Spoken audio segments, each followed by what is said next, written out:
The morning began like any other at Westbrook High. The sky outside was a pale winter blue, the kind that made the air feel sharp and quiet. Students streamed through the hallways in clusters, laughing, gossiping, shoving books into lockers, and complaining about homework. To them, it was just another day in the endless rhythm of school life. But inside the chemistry lab on the second floor, something would soon happen that none of them would ever forget. Something that would change. Reputations expose hidden truths and finally humble the one student who believed nothing and no one could ever touch him. Miss Naomi Harris stood at the front of the lab, writing carefully on the whiteboard. She was a woman in her mid-30s, calm, focused, with a presence that filled the room without ever needing to raise her voice. Her students never quite knew what to make of her. She wasn't cruel, but she was firm. She expected discipline. She expected effort. And when she looked at someone, it felt like she could see straight through them. Rumors always follow people like that. Some students said she'd once worked overseas. Others whispered she'd been in the military. A few thought she had simply lived a hard life and built walls around herself to survive it. Whatever the truth was, everyone agreed on one thing: Miss Harris was not like the other teachers. And then there was Dylan Ross. Tall, confident, and always surrounded by followers, Dylan walked the halls like a prince in his kingdom. His father was wealthy, powerful, and deeply connected.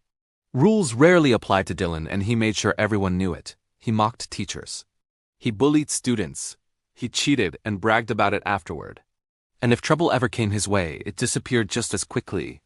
Usually after a phone call from his father's lawyer. But there was one person who didn't bend around him: Miss Harris. She didn't snap at him. She didn't tremble. She didn't bargain. She simply held him to the same standard as everyone else, and that infuriated him. On that Thursday morning, the class was in the middle of a lab experiment. Glassware clinked, burners glowed. The soft hum of whispered conversation filled the room.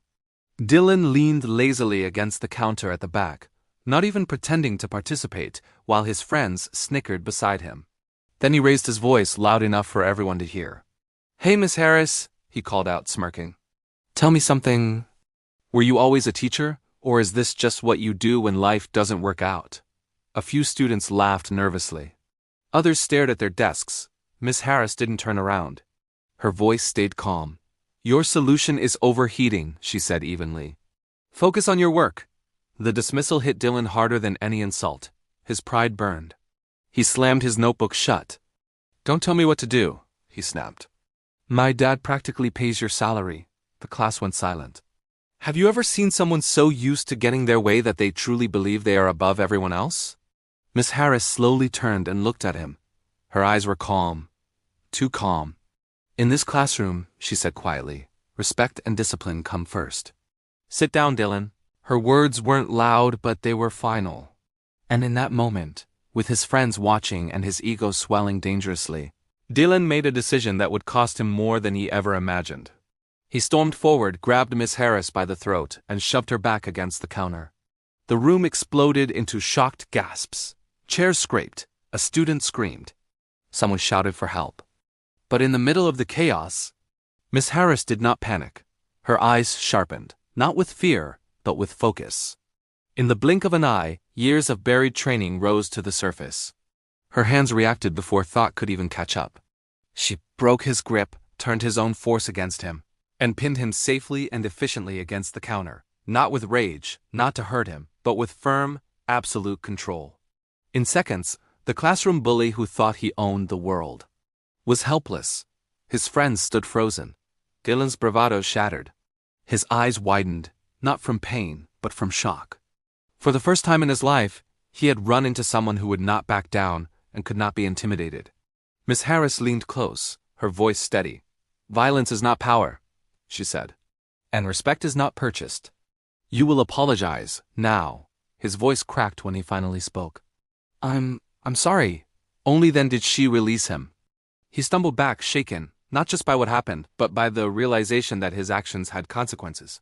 Moments later, administrators arrived. Statements were taken. Policies were followed. This time there were no quiet favors. No disappearing reports. No powerful phone calls to erase the damage. Because the security cameras had seen everything. That day, Dylan learned the difference between fear and respect. One is demanded. The other is earned. And the students of Westbrook High learned something too, that Miss Naomi Harris wasn't just a teacher. She was a survivor.